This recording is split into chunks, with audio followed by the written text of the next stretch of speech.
what's up guys? Thanks for checking out pixellab.net. Got a pretty cool tutorial, so let's jump right in. We're going to be talking about how to make an ocean and how to make waves.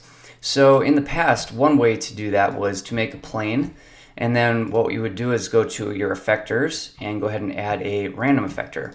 Now normally your object is inside the random effector, but if you put the random effector inside the plane, you can use it to deform the plane. So then what you would do is go to your deformer tab, change the deformation to point mode, and we get all screwed up. Then we can go to our parameters and we'll just zero these out and pick which direction we want it to deform in, just the Z. And if we hit play, nothing's going to happen. That's because there's no animation right now. But if we change the effector and change the random mode to noise, all of a sudden we have some animation. And we have our animation speed, which we can drop down, and we have some scale to play around with. And this is a pretty easy way to add some rippling kind of water surfaces. This is very useful for a lot of different things. I just stumbled upon a free plugin which is absolutely incredible, and I'd like to share that with you today. So this one is called Hot4D, and it's by Valkyrie. Hot stands for Houdini Ocean Toolkit. So this started out in Houdini and it's got ported over to Cinema 4D, and this is absolutely incredible plugin. So go ahead and download that for free. I would recommend checking out some of these videos on here, especially this one on how to make vertex maps. He shows you how to texture it and use vertex maps so that you can actually add foam to all the crests of the waves, and it's very, very cool.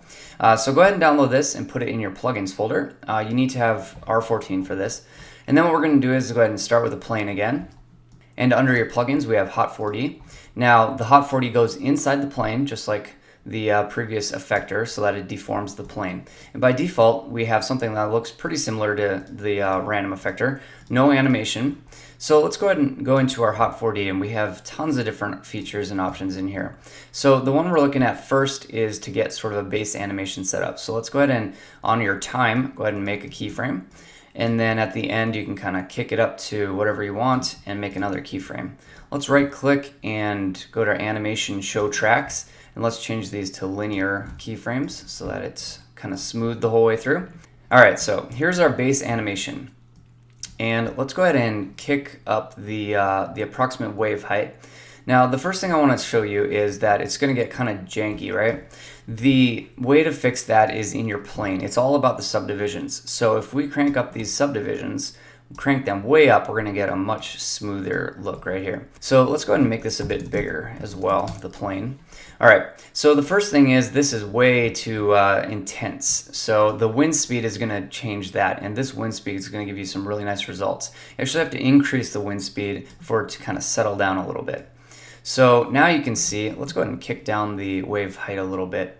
So now you can see we're having a really nice sort of boiling ocean scene that's sort of rippling and pulsing, and it's very, very realistic. This is absolutely awesome. So we have ocean resolution. You can kick that up, and that's going to give you a lot more kind of geometry and little details in there. We'll keep that down here for the tutorial. If you play with choppiness, you're going to add some sort of rippling effects on the crests, so they'll kind of ripple over and fall. There's tons of other stuff you can play around with. I'm not going to go over too much. Like I said, down here we have foam maps where you'll generate a vertex map based on these crests, and you can actually add thinking particles that will make foam on all these crests, which is absolutely awesome. So I'm going to go ahead and show you a couple quick resources to get you going. This one absolutely blew me away. This is just gorgeous. This is a test done by Helga Kiel. And this will show you that kind of foam on all the crests. The really cool thing is he actually has the scene file available for you. So this is what that looks like, ocean test. And you can see all the vertex maps and all the thinking particles, and you can see all the detail that he put into here, and the textures, pyroclusters. Absolutely gorgeous. So go ahead and dissect the heck out of this scene file and learn exactly what he did. Another great resource is by Mostyle, and here's another test that he did.